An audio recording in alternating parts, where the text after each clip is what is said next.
Hello, मी सह्याद्री श्रेयस ब्लॉग्समध्ये तुमचं पुन्हा एकदा स्वागत आहे. आज आम्ही चाललोय मुरुड बीच दापोली येथे. बीचवर पोहोचलो, पण गर्दी बघून पाण्यात जायची इच्छाच झाली नाही.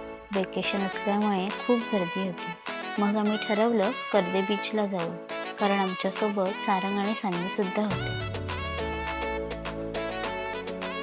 कर्दे बीचला पोचताच निळाशार समुद्र, मऊ वाळू आणि थंडगार वारा कर्दे बीचचे सौंदर्य मनाला भुरळ घालतं. सारंगसाठी तर हा बीच म्हणजे मज्जाच मज्जा.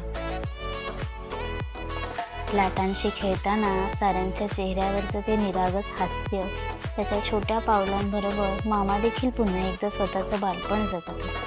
काळ पुढे जातो, मुलं मोठी होतात, पण असे क्षण कायम मनात जपून राहतात. समुद्रांच्या लाटांसारखा त्या आठवणी आयुष्यभर किनाऱ्यावर येत राहतात.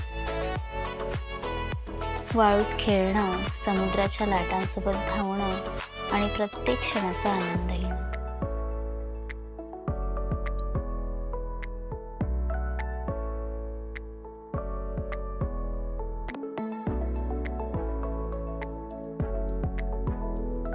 निघता निघता थोडे फोटो काढले. फॅमिलीसोबत घालवलेले असे क्षण आयुष्यभराच्या आठवणी बनवतात. आणि मग काय, बाहेर आलोच आहोत तर वडापाव आणि गरमागरम भजी खाल्ले